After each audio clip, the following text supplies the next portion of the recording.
டேய் உனக்கு சொல்ல மறந்துட்டேன் பாரு. என்ன விஷயம்ப்பா? ஃப்ரீ கேம்ப் ரன் பண்றோம்டா. நல்ல விஷயம். அதில் முதல்ல சொல்ல நீங்க ஹெல்த் பேராமீட்டர் செக் பண்ணி லெவல் தெரிஞ்சுக்கலாம். என்ன செக் பண்ணுங்க அங்க வந்தா? Weight, fat, visceral fat, BMI, BMR, metabolic, muscle எல்லாம் செக் பண்ணி லெவல் பேலன்ஸ் பண்ண தெரிஞ்சுக்கலாம். சூப்பரான விஷயம். இதுல எல்லாருமே தெரிஞ்சுக்கணும். ஆனா என்ன வர முடியாது. நான் வீட்டுல கேட்டு தான் வரணும். நான் வீட்டுல கேட்காம எதுவும் பண்ண மாட்டேன் நான். அப்படியா?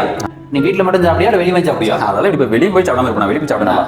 சரி, வீட்டுல மட்டும் டீ காஃபி குடிப்பியா இல்ல வெளியே போய் ஃப்ரெண்ட்ஸ் பார்க்கற டீ காஃபி? வெளியே போனாலும் டீ காஃபி நிறைய குடிப்பேன். அவனோட வீட்டுல வெளியே நல்லா இருக்கு.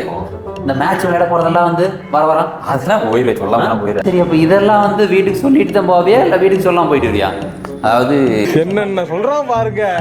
கெட்ட விஷயத்துக்குலாம் சொல்லாம போயிடுவேன். நல்ல விஷயம் சொல்லிட்டு தான் போவேன். சரி, அதுக்கு தான் ஒரு ஐடியா சொல்றேன். இந்த கேம்புக்கு ஃபேமிலி எல்லாத்தையும் கூட்டிட்டு வா. எல்லா பேரும் செக் பண்ணி யாராவது எவ்வளவு இருக்குன்னு அது டீட்டெயிலாக சொல்லிடுறோம். அதுக்கப்புறம் வீட்டில் போய் உட்காந்து ஒரு குரூப் மீட்டிங் போட்டு டிஸ்கஸ் பண்ணுங்க. இப்போ யாருக்கு நீட் இருக்குது, யார் ஆரம்பிக்கலாம், இதை பத்தி என்னெல்லாம் டவுட் இருக்குது அப்படின்னு டிஸ்கஸ் பண்ணிட்டு அப்புறம் வந்து ஸ்டார்ட் பண்ணுங்க. ஹெல்த்தியா மாறிடலாம். நல்ல விஷயம்ப்பா. ஃபேமிலி எல்லாரும் தெரிஞ்சுக்கிறது அப்படிங்கிறது இன்னும் வந்து சிறப்பான விஷயம். ஆமா, இதே நான் வீட்டில் போய் பேசுறேன். பேசிட்டு ஏய், நீ எல்லாம் ஒரு ஃப்ரெண்டு ஹெல்த்தியா மாறணும் கூட்டம் பாடுறா. நீ எல்லாம் எத்தனை வருஷம் நீ எல்லாம் மாற மாட்டா. போலாம்.